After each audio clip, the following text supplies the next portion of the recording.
Deuteronomio 11 es el capítulo y 18 el versículo. Y ese es el texto que vamos a meditar hoy. Y ese texto habla de algo muy importante, que es el sacerdocio familiar. ¿Todos lo tienen? Amén. Así nos dice: por tanto pondréis estas mis palabras en vuestro corazón y en vuestra alma, y las ataréis como señal en vuestra mano, y serán por frontales entre vuestros ojos.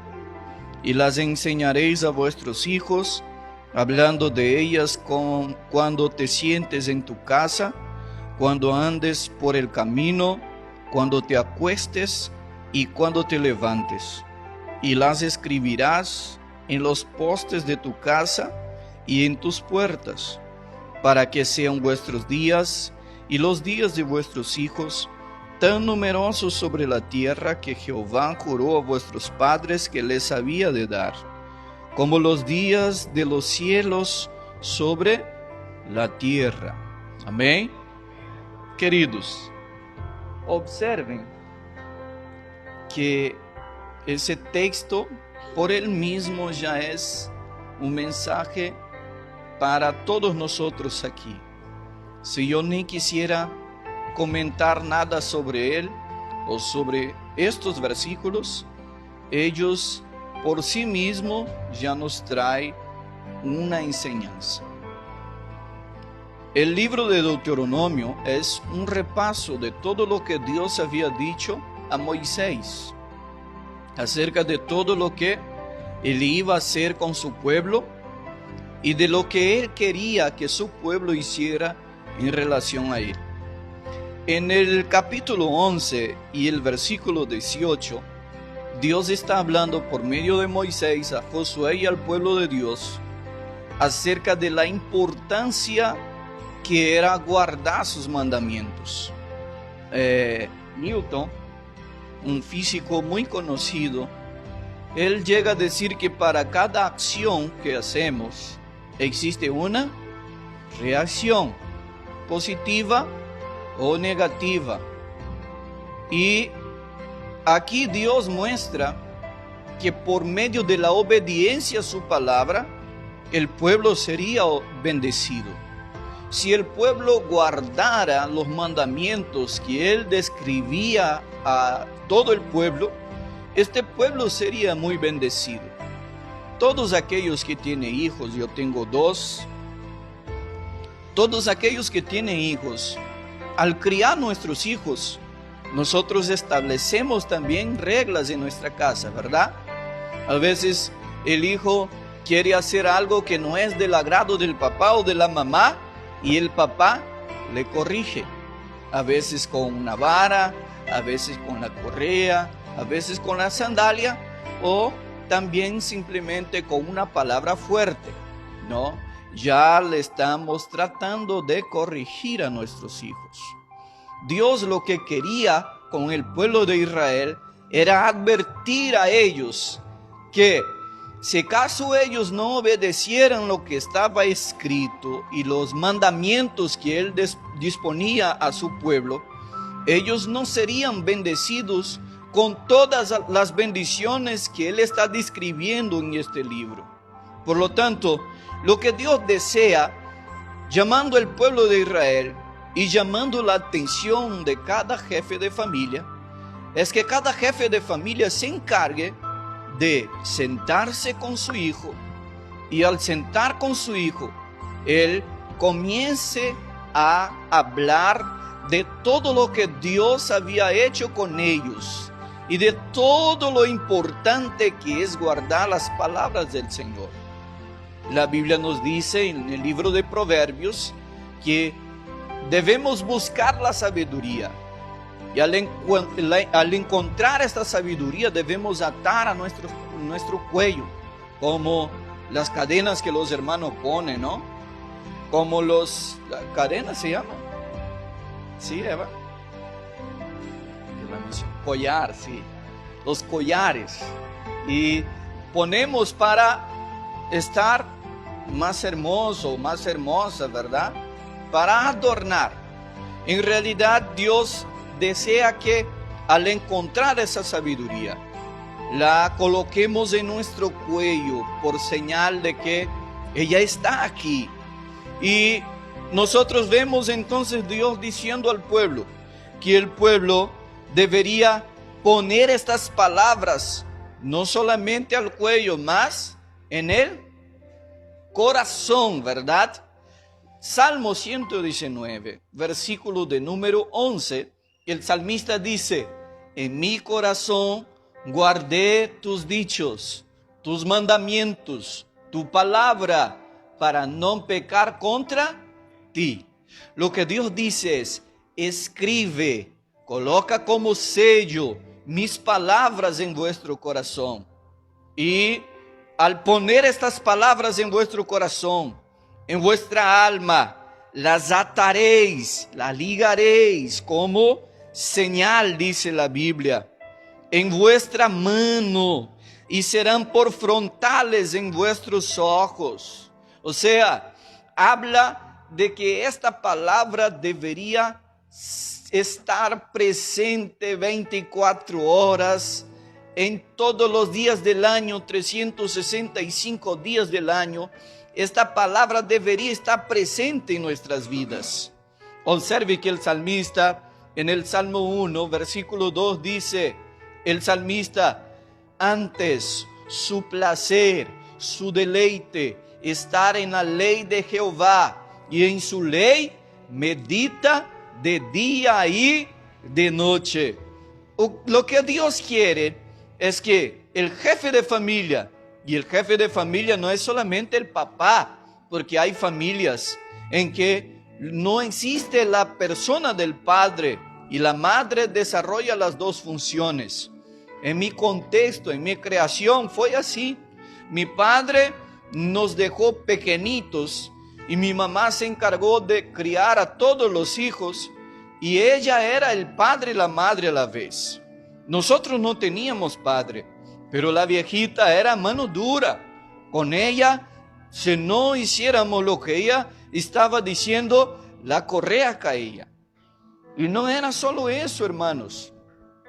Habían varias maneras de ella, de su pedagogía, de enseñar a sus hijos.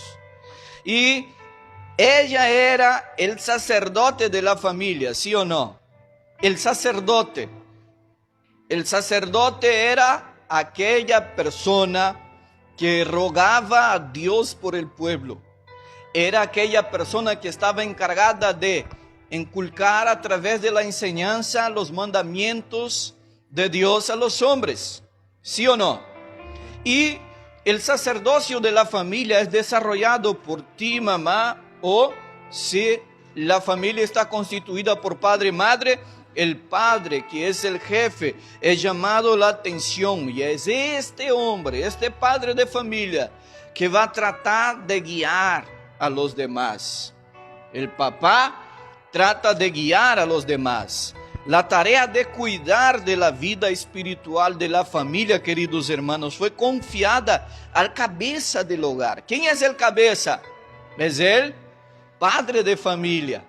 En algunos lugares es la mamá, pero lo que Dios creó fue que el hombre debería ser el que debería guiar la familia, el que debería ser el protector, el que debería traer el mantenimiento a su familia. Y la mamá trataría de criar a sus hijos, cuidar de la casa y del hogar juntamente con él, ¿cierto? Entonces esta función quedó al hombre, debiendo ser reproducida por todos los familiares. Durante la caminata del pueblo de Dios en el desierto, el ejercicio de la fe era esencial para mantener vivos los sueños. Por ello fue establecida una disciplina religiosa que proporcionase esta espiritualidad en cada familia. Muchas personas quieren que el pastor, observen, o el líder religioso vaya hasta su casa para orar y bendecir, olvidándose que también pueden y deben hacerlo constantemente. Cada cristiano es un sacerdote de su familia, Vamos meditar entonces en algunos aspectos enseñados en el texto para ejercer ese sacerdocio en su hogar. Lo que pasa es que muchas familias están tan desordenadas, siendo ellas hasta mismo cristianas, y muchas veces ella o las familias recurren al pastor para que el pastor sea el que ponga orden en su hogar, cuando en realidad el pastor es un orientador, el pastor es un guía, pero el pastor no es el líder de tu hogar. El líder de tu hogar debe ser tu esposo, debe ser tú si tu esposo no está apto para eso. Pero alguien ahí debe tomar la dirección, la jefatura, por así decir, debe tomar la función de líder en el hogar, porque un hogar sin un líder es un hogar desordenado. Debe haber una figura que ponga orden ahí en ese hogar. Cuando yo hablo de orden, yo no estoy diciendo que tú tengas que ser aquel que grita más alto. No, tú tienes que ser alguien. Y si eres un cristiano, alguien que dirija su familia con los patrones que la Biblia establece. Observen que la Biblia nos manda que pongamos las palabras de Dios en nuestro corazón. Que estas palabras deben estar atadas a nuestro cuello, que estas palabras deben estar en los marcos de nuestras puertas, deben estar en nuestras frentes, deben estar a nuestra mano. Continuidad, amor a la palabra de Dios. Y debe haber aquí, queridos, lo que nosotros necesitamos más en nuestros días: estudio de la palabra. Muchos de los cristianos lo están haciendo de la palabra de Dios un libro cualquiera. Este libro que agarramos el domingo en la tarde, ¿no? Porque el culto aquí comienza en la tarde. Lo ponemos así debajo del brazo, caminamos a la iglesia, leemos la palabra solamente cuando el pastor nos dice vamos a leer el texto bíblico, y ahí agarramos recién la Biblia. Llegamos domingo después del culto, la tiramos ahí en nuestro mueble, en la ¿cómo se llama? En la estante, y solo el otro domingo llegamos ahí, agarramos la Biblia y sacamos el polvo de la Biblia y nuevamente nos vamos a la iglesia. Yo cuando me refiero, o cuando Dios se refiere al pueblo, Él dice que el pueblo debería amar sus mandamientos, que el pueblo debería estar apto, que el pueblo debería conocer los mandamientos. Aquí en este particular todavía no había la palabra escrita, y por eso Dios quiere que los padres sean aquellos que se sienten con sus hijos. A la hora del café de la mañana, a la hora del desayuno, a la hora del almuerzo, a la hora de la cena, debemos llamar a nuestros hijos a un momento en particular y hablar con ellos. Hijitos, ustedes saben lo que Dios fue capaz de hacer por el pueblo de Israel. Dios deseaba que eso fuera pasando de generación en generación. Dios pide al pueblo de Israel que guardara un poco del maná, para que la próxima generación de ellos que viniera pudiera ver lo que Dios fue capaz de hacer con el pueblo en medio del desierto. Dios dijo: guarden una porción de todo eso, para que la generación futura vea cómo yo fui capaz de cuidar de mi pueblo en el desierto por 40 años.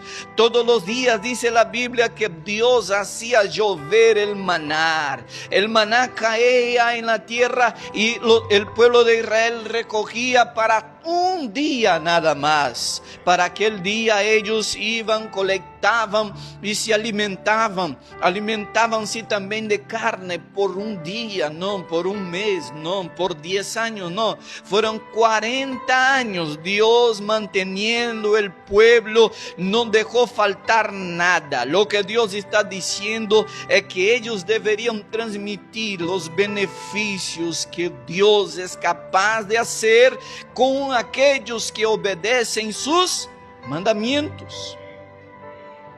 Y eso debería estar